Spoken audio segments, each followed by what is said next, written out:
Hello everybody and welcome back for more Let's Play The Legend of Zelda Majora's Mask.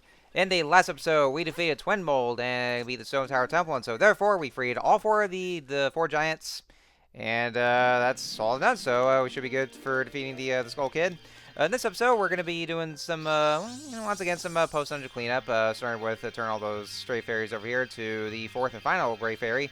Or what do we say fifth, though? Yeah, it's kind of a clock down, so it's be like the fifth and final Gray Fairy.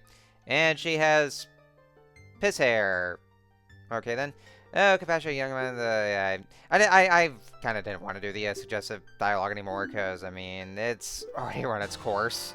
I mean, I did that back in my Let's Play of Ocarina of Time, and, well, I mean, it's gone for a while, so, I mean, it's not really, it's already gotten old now, so I'm just, it was already funny before, and not now, but... Anyway, so what she just gave us is the Gray Fairy Sword, and I gotta say though, like, you know, it's very powerful. It's the strongest sword in the entire game. It functions exactly the same as the Big Goron Sword in Ocarina of Time, where Link just holds on it with two hands. He can't really use a shield either, because all he'll do is just crouch. And you know, like I said, it's a very long range sword, and it's the strongest one. So I would say it probably is the best sword in the game. Here's a catch, though. It's mapped to the C buttons, and yeah, you're going to be dealing with muscle memory if you intend to use the Gray Fairy Sword for quite a while, especially if you're so used to the swords being mapped to the B button. So, yeah, that's why it just feels so weird just having the Gray Fairy Sword just mapped to the C button. So, personally, I don't really use it that much, though, because you know, I mean, because I'm pretty terrible with having to deal with the muscle memory. And so, therefore, I just stick with the swords being meant to the B button. So therefore, I just have to keep on using the Gilded Sword. But yeah, I mean, I know a lot of people love the sword because you know it's strong, and you know I could definitely see why it definitely is powerful. I will not deny that. But me personally, I'm just not too much of a fan of it though because of the way the buttons are mapped to it though. So yeah, I'd rather just stick with just using the B button. So I keep on trying to use that use that jump from the surface with Zora Link, but I just keep running into that wall. It's like it's just so close to the collision detection here. Secret Shrine behind Waterfall, now waiting the challenges of both visitors. Sure, there might. Oh, well. Let me guess. It's probably that one I do that keeps following us around. Probably, yeah, it probably is. But anyway, so there's only one post dungeon cleanup there is. There's actually, of course, there's always gotta have a secret behind a waterfall, and this game is no exception. But yeah, so let's go behind that, go inside that cave behind the waterfall there, and, yeah, you need the light arrows for this one in order to get inside. There's really no other light source to have the sun shine up there, so yeah, you need the light arrows for this one in order to unlock it, so therefore, yeah, you do need to, well, at least grab it though, but you just had to be first. Yee, it seems somehow you have managed to send the Ikana's wandering spirits into peace. But outside of Ikana, there are still swarms of wandering spirits with lingering regrets. The ones in this room want to meet you again and have been waiting here for quite a while. Go see them if you feel like it. I'm sure they'll welcome you. Oh yeah, they'll welcome us, alright. They'll welcome us by just being aggressive and try to kill us, of course. What do you mean by that, you may ask? Well, we'll soon find out once we get into one of those areas. I was just gonna go by from left and then just around, just clockwise there. So, anyways, oh, hey, you look familiar. That's right. So this here is a little boss rush. Well, not so. Well, it's actually more so of a mini boss rush because we're actually fighting against the mid bosses in their respective dungeons. So starting with, we have the Dino foes in the from the Woodfall Temple. There's 3 of them this time, and yeah, they still just very much the same as we fought them previously.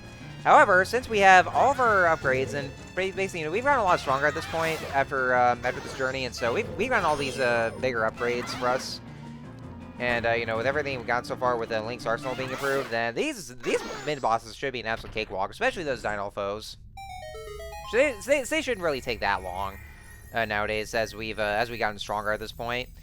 So yeah, that's just all you gotta do. So just going through those mid bosses there, and there's a nice little prize at the end. Every time you defeat have those rematches of mid bosses, you always get rewarded with these little chests, and they contain the silver rupees, and they'll just give you 100 rupees. Which, of course, they're gonna be worthless right about then because we have the since we have the biggest wall upgrade and the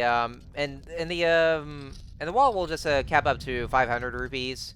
Well, that's that's the biggest rupee cap that there's ever gonna be. So, so yeah, once we reach up to 500, then yeah, it's gonna be worth it. I mean, you could actually just go back to Clocktown and deposit those rupees in the bank and then get more rupees that way. But I didn't feel like doing that, so I mean, I guess you're gonna probably too lazy. Oh, yeah, you again. Oh, okay, yeah, of course it's gonna be another old friend of ours that we're gonna be having.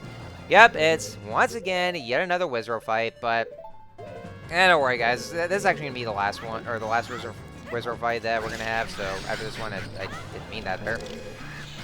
So yeah, this one is about exactly as how he was in the Snowhead Temple. So he shoots out these ice elements at you, and just make sure you don't get frozen solid because your health gradually decreases while you were still frozen in a block of ice. But yeah, that's something we're watching out for. So anyway, so yeah, just about the same. Unfortunately, as you probably noticed, there is no mini-map there. So, like, usually where you see that little dot, or the red dot, where Wizrobe is, well, it's not there, though. So you actually have to figure out just by looking around the room and figure out where he is, and then you just shoot the arrows. And oh god, that was close. Yeah, if you actually go too far while you're locking onto him, the Z targeting function will just cancel itself out. So, one thing to keep in mind for. But yeah, it's just all there is. Just a little, just a gauntlet of the boss rushes, and I guess you could say that a lot of Zelda games do tend to have these boss gauntlets. Well, in this case, just having those mini bosses. So yeah. I mean, they can't really do that for regular bosses though from the dungeons because, well, that's mainly because you can always replay those bosses for each time you start a new cycle. Because after you beat them for the first time, you just go back into in their own respective dungeons, and then you'll immediately have the option to just teleport straight to the boss's room and just replay them that way. So, so that's why they didn't really put in a boss rush for this game, because of that little aspect. Even though all the other Zelda games do, except for Ocarina of Time. Well, just in the N64 version, because I know they added a little boss rush gauntlet in the 3DS version, which is entirely optional, of course. But yeah, that was Wizrobe done, and so that should hopefully be the last time we ever have to fight him again. I mean, I'm definitely sure that's gonna be the last time because we've fought him so many times at this point. So, I mean, I guess this game loves the guy. So, so anyway, next one. Yeah, we're gonna be fighting Ward again. It looks like. So, yep. Start right at him.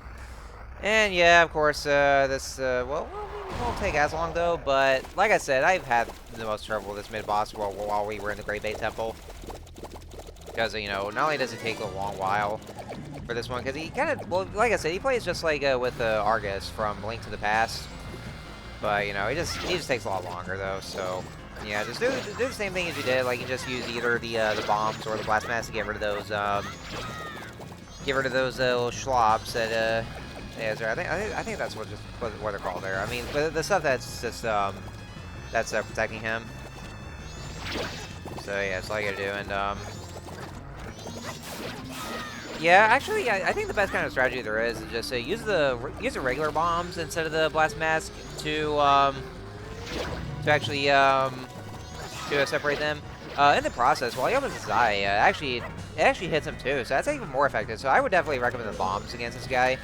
And then, once they start hopping around, you see a bunch of them, then just use the spin attack. Which, of course, I'm not saying like the one that drains your magic. I mean, like, just using the basic spin attack just by rotating the analog stick. So that's just all I gotta do. And, I guess that's all she wrote. But I think by this point, since we've already gotten the Gilded Sword at by the time of the Great Bay Temple, then,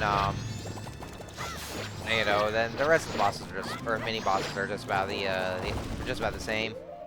I think because of that, that's probably the reason why they, by this point after you've got the Great Fairy Sword, then it is definitely recommended to use the Great Fairy Sword for this one, because actually, because by using this one, then these mid bosses will be a cakewalk because of it, because of their because they have it has a much more massive attack power against these mid bosses. But like I said, I didn't really want to use it because I just don't like having to deal with the muscle memory for this one. Which, honestly, though, I gotta say, like, you know, I was kind of having the same thing with Echoes of Wisdom, because, like, for some reason, like, you know, whenever I pick up those items, then, you know, I keep having to press the wrong button. Like, I kept pressing the A button, and then, it causes Zelda to toss over the items. You know, it was actually the B button to place them down. So, I don't know. I guess I must be more used to these 3D Zelda games where where it has those context-sensitive features to show you, you know, just pressing it. You know, when I place the item down, I always press the A button. So, yeah, Echoes of Wisdom has a map to these separate buttons, and so because of that, I kept pressing the A button, but then Zelda just tosses the items instead of how to place them when it's actually mapped to the B button. So yeah, I was kind of having the same kind of issue when playing Echoes of Wisdom. Which, you know, don't get me wrong, though, I really am enjoying the game, of course, but, you know, sometimes just having to deal with the muscle memory of picking up some items and, you know. But yeah, that's basically what it is. So yeah, it's the same thing with the Great Fairy Source. That's why I just didn't want to use it, though, because, you know, I just didn't want to have to deal with the whole muscle memory and then just having to screw things up and all that. So anyway, last minute boss, the Garrow Master, and I mean, that one-eyed creep actually did say that he's that they're all wandering spirits anyway. So I guess we're basically just fighting the ghosts. So anyway, yeah, just repeat the whole process, and you know, just wait till he starts looking around. Then that's your chance to strike back at him. But if he turns around, then he'll try to just block your attack just by raising up his sword. So yeah, I just want to be quick about that. And yeah, you can see here that that I wasn't quick enough to. I kept getting a knockback because I keep forgetting to just like as soon as you slash at him, immediately use your shield to block his attacks when he spins around like that.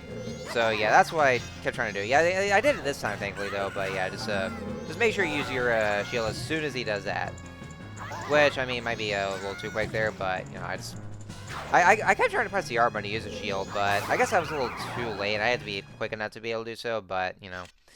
Anyway, so yeah, as soon as he's defeated, you want to watch out. Just you can also use your shield to protect yourself against the blast as soon as he starts blowing himself up, because I guess that's a lot of the Garrow.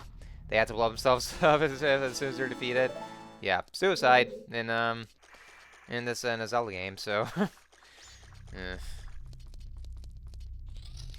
Anyway, yeah, that should be it now. So it's all the mid bosses defeated. Yee, you really are an amazing person, Link. It seems you've somehow managed to heal their souls.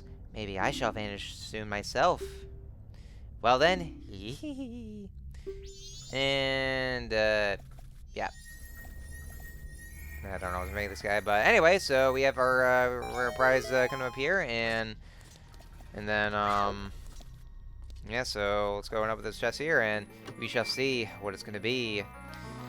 Oh, what shall be in store for us here? We shall find out. We have a piece of heart, and we've got a new heart container. So, as you can see here, we have 2 more hearts left for the inventory, and so what we get in the next 4 heart pieces, and the last 4 heart pieces, well, where could they be, you may ask? Well, I guess that's something to find out. But anyways, so just about ending out this video here. That's all we have here, and oh, okay, I didn't mean for that there. But anyways, so I guess next time on Let's Play Majora's Mask, well, what shall we do next? I mean, we can see what we can do. I mean, I don't know. We'll find out. So yeah, join for the next time, and then we'll see what we want to do. So I will see you guys next time.